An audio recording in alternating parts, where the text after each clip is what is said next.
हम बात करते हैं चंद्रमा की। हमने पीछे कुंडलियों में पीछे वीडियोज़ हमने बनाए थे, उसमें हमने कुंडलियों का निर्माण, राशियों का निर्माण, फिर पढ़ा भी सूर्य के बारे में पढ़ा। अब हम चंद्रमा के बारे में पढ़ते हैं कि चंद्रमा क्या है। चंद्रमा बहुत महत्वपूर्ण ग्रह है। सबसे पहली बात तो 2700 नक्षत्र जो हैं, 27 नक्षत्र जिनसे 12 राशियाँ बनती हैं, 2700 नक्षत्र जो हैं वो चंद्रमा की पत्नियाँ कही गई हैं। 27 नक्षत्र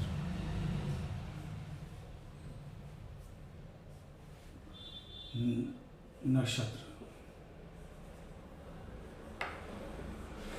27 नक्षत्र चंद्रमा की पत्नियां कही गई हैं, इसलिए पूरी कुंडली पर चंद्रमा का प्रभाव है। अब सूर्य और चंद्रमा इसलिए महत्वपूर्ण है क्योंकि चंद्रमा पूरी कुंडली पे, आपके पूरे शरीर पे, यानी कि सब पे उनका कहीं ना कहीं प्रभाव रहता है। वैसे तो कारक होते हैं मन के, चंद्रमा ही मन है। लेकिन सूर्य और चंद्रमा में एक खासियत यह है कि सूर्य भी कभी अस्त नहीं होते, चंद्रमा भी कभी अस्त नहीं होते, क्योंकि इन दोनों का ही किसी में से किसी का भी अस्त हो जाना शरीर का नष्ट हो जाना यानी मृत्यु का होना है। तो चंद्रमा, क्योंकि सूर्य के द्वारा ही चंद्रमा प्रकाशित होते हैं, क्योंकि चंद्रमा का कोई कार्य ही नहीं रह जाएगा अगर सूर्य नहीं है। यानी कि जब ऊर्जा है ही नहीं तो उस ऊर्जा का जो प्रयोग करना, चंद्रमा का काम है उपयोग करना, भोग करना। किसी भी वस्तु का पूर्णतः इस्तेमाल जो प्रयोग करता है वो चंद्रमा करता है कुंडली में। इसीलिए चंद्रमा का आधिपत्य, अगर आत्मा है ही नहीं तो चंद्रमा रह के क्या करेंगे। इसीलिए चंद्रमा जो है सूर्य के ही एक पूरक है। तो चंद्रमा का बहुत बड़ा महत्व है पूरी कुंडली में। अब चंद्रमा का स्वभाव कुंडली में, चंद्रमा को हमें किस किस चीज़ों को देखना होगा, तो चंद्रमा को देखना होगा। हमें देखना है, जैसे मान लीजिए कि अपने मस्तिष्क के बारे में। मस्तिष्क, दिमाग, समझ साधारण भाषा में समझ, दिमाग जो है, हमारा पूरा दिमाग जो है चंद्रमा के ऊपर निर्भर करता है। जब बच्चा पैदा होता है तो आप देखते हैं कि हमारा माइंड 3 पार्ट में डिवाइडेड है। अगर ब्रेन हमारा है तो ये एक पार्ट हो गया और ये एक पार्ट हो गया। इसके पीछे, सबसे पीछे के हिस्से में एक पार्ट ये होता है। तो 1 2 3 पार्ट में ब्रेन डिवाइड होता है। तो अब आप देखते होंगे जो लेफ्ट वाला पोर्शन है, जब बच्चा पैदा होता है तो वो ये यहाँ पे ये कमज़ोर होता है, ये बहुत दबाने पे मुलायम होता है, सॉफ्ट होता है, क्योंकि वहाँ पे होता है अमृत, सोम। खेचरी एक योग विद्या है। खेचरी बहुत सुना होगा आपने। खेचरी में करते क्या है कि जीव को प्रैक्टिस के द्वारा जीव को अंदर ले जाते हैं और ऊपर से अमृत चखते हैं हम दिमाग का अमृत चख के वो लोग कभी भूखे ही नहीं रहते, ना भूख लगती है ना प्यास लगती है, अमृत चखते हैं। ये अमृत ही जो है, जब तक ये नशा करने से, बहुत सारे नशे ऐसे हैं जिनको करने से यहाँ पे स्पंदन होता है, ये सूखने लगता है अमृत कुंड। ये अमृत कुंड जब सूखने लगता है तो इंसान की कोई भी नशा करते हैं तो ये अमृत सूख जाता है। तो क्या होता है कि चंद्रमा जो है वो सूर्य की ऊर्जा लेना, चंद्रमा जो है सूर्य की ऊर्जा को और तेज़ी से सूखता है। अब वो किसी नशे में तो उत्तेजना बढ़ती, किसी में सूख रहा है और किसी में उसको छोड़ रहा है, किसी में उत्तेजना बढ़ रही है किसी नशे को करने को, और किसी नशे को करने के बाद जो है वो शांत हो रहा है व्यक्ति, चंद्रमा शांत हो रहा है। तो कुछ नशा, अलग अलग तरह के नशे लोग करते हैं तो चंद्रमा पे, अमृत पे असर पड़ता है और वही मानसिक रोग वहीं से पैदा होते हैं। मतलब संतुलन बिगड़ता है सूर्य और चंद्रमा का बीच का, जिसकी वजह से रोग पैदा होते हैं, मानसिक रोग, मानसिक विक्षिप्तता, एंजाइटी, डिप्रेशन, सब याददाश्त की कमी ही होना, सब चंद्रमा के ऊपर निर्भर करता है। मन कमज़ोर हो जाता है, चंद्रमा मन का कारक है, तो आप मन कमज़ोर हो जाता है। तो कहा गया है कि एक पुराने समय से सुनते आ रहे होंगे आप कि मन के हारे हार है, मन के जीते जीत। अगर आपने मन को जीत लिया तो आप दुनिया को जीत लेंगे। तो मन को बड़ा मजबूत और मन को मजबूत करने के लिए चंद्रमा का होना बहुत ज़रूरी है। तो मन को मजबूत करने के लिए हम क्या करते हैं, हम जो भी चंद्रमा के लिए जो भी यत्न है वो करते हैं। तो चंद्रमा को सोम का कारक है। चंद्रमा को श्राप मिला था एक बार, तो उनको जो है उन्होंने तप किया था, मृत संजीवनी मंत्र का जाप किया, तो सो भगवान शिव आशुतोष भगवान प्रकट हुए। भगवान शिव ने उन्हें वरदान दिया, लेकिन उन्होंने कहा कि श्राप भी साथ साथ चलेगा। उन्होंने जीवित तो उन्हें देह तो दे दी चंद्रमा को, लेकिन उन्होंने कहा कि चंद्रमा जब प्रतिपदा से लेके पूर्णिमा तक धीरे धीरे धीरे तुम बढ़ोगे, और पूर्णिमा के बाद अमावस्या तक तुम धीरे धीरे घटोगे, अमावस्या के दिन नहीं दिखाई दोगे। धरा के एक हिस्से में दिखोगे, धरा के एक हिस्से में नहीं दिखोगे। तो दोनों भागों में उन्होंने चंद्रमा की वो अवस्था, भौगोलिक वैज्ञानिक रूप से भी हम जानते हैं कि चंद्रमा क्या अवस्था होती है। अब चंद्रमा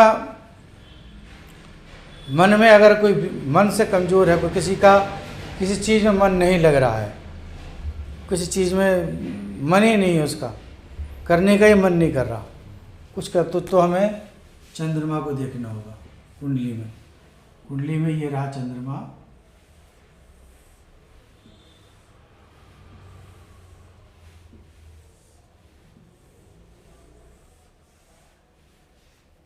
एक, दो, तीन, 4, 5, 6, 7, 8, 9, 10, 11, 12। चौथे घर का कारक होता है चंद्रमा चौथे घर का कारक होता है, माता का कारक होता है, जल का कारक होता है, अग्नि पृथ्वी वायु जल। पंच तत्वों में चौथा तत्व जो आ जाता है वो चंद्रमा का है, जो जल का कारक है। चंद्रमा 2 स्वभाव राशि है। 2 स्वभाव राशि यानी कि स्त्री भी है और पुरुष भी है। चंद्रमा स्त्री पुरुष।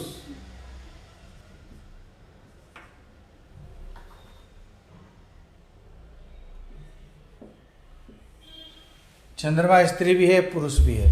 अगर कुंडली में 5वें घर में बैठा है या 5वें घर को देख रहा है या पंचमेश के साथ है, वैसे तो सम विषम पे भी निर्भर करता है, लेकिन अगर पंचमेश के साथ इस अवस्था में है तो एक पुत्र एक पुत्री का योग बनाता है, स्त्री पुरुष। चंद्रमा कुंडली में अगर ज़्यादा बलवान है, मतलब एक अच्छी स्थिति में है, तो व्यक्ति के अंदर दोनों ही गुण होंगे। वो एक तो पुरुषत्व भी उसका बड़ा पावरफुल होगा, मतलब एक पुरुष कठोर ताकतवर भी होगा और मन से बड़ा कोमल भी होगा। वो मतलब वो माता पिता दोनों के, अगर चंद्रमा कुंडली में अवस्था अच्छी है तो वो अगर नारी के है या पुरुष के है तो वो माता पिता दोनों का सुख अपने बच्चे को दे सकते हैं। दोनों ही स्वभाव उसके अंदर विद्यमान होते हैं। अब हम चंद्रमा के विषय में और बात करते हैं। चंद्रमा कभी अस्त नहीं होता, ये तो हमने जान लिया। चंद्रमा मस्तिष्क का कारक होता है, अमृतत्व का कारक होता है।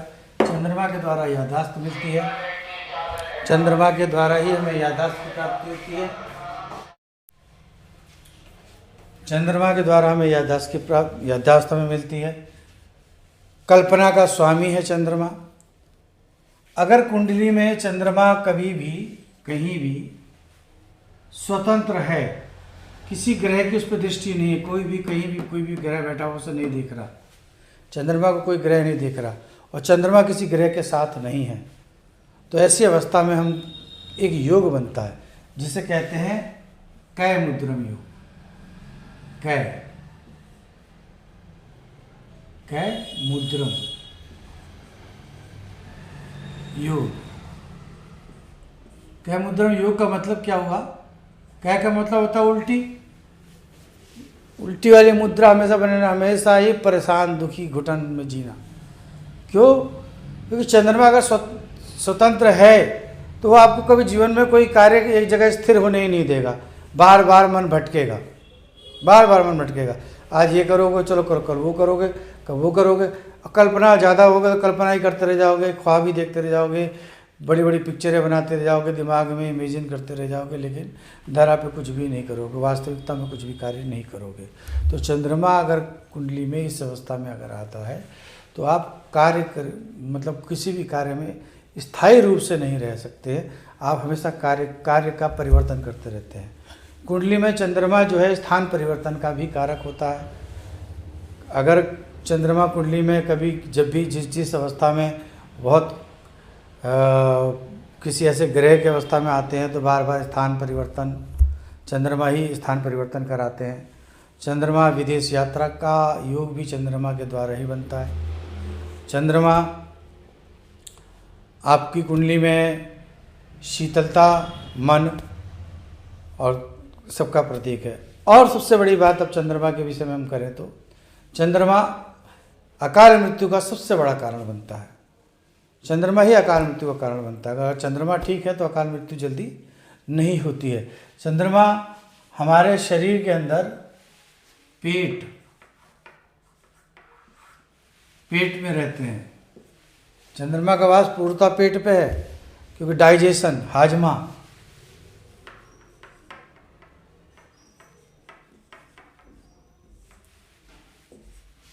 हाजमा जो है वो चंद्रमा के द्वारा ही है। अब कहते हैं मन पेट है, मन का कारक है चंद्रमा, और चंद्रमा पेट में है। तो पेट में अक्सर कहते हैं कि यार ये आदमी है, इसके पेट में कोई बात नहीं पचती है। तो कैसे पचेगी भाई? अगर चंद्रमा कमज़ोर रहेंगे तो बात क्या, खाना क्या, बात भी नहीं पचेगी, कुछ भी नहीं पचेगा। वही चंद्रमा मजबूत है तो आप डाइजेस्ट कर जाते हैं, बड़ी बड़ी बातों को बर्दाश्त कर छुपा के अपने अंदर रख सकते हैं। ये कला आपके अंदर पैदा होती है। अगर चंद्रमा कमज़ोर हो गए कुंडली में तो आप किसी बात को पचा के नहीं, चुगलखोर जिसे कहते हैं, ना चाहते हुए भी बनना पड़ जाएगा।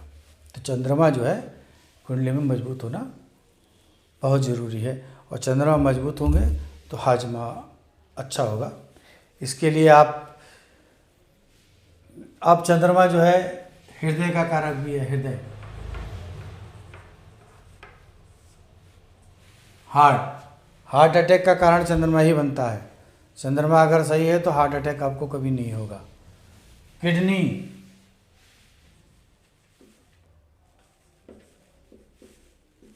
चंद्रमा ठीक है तो किडनी भी आपकी कभी खराब नहीं होगी, स्वस्थ रहेगी, सही रहेगी।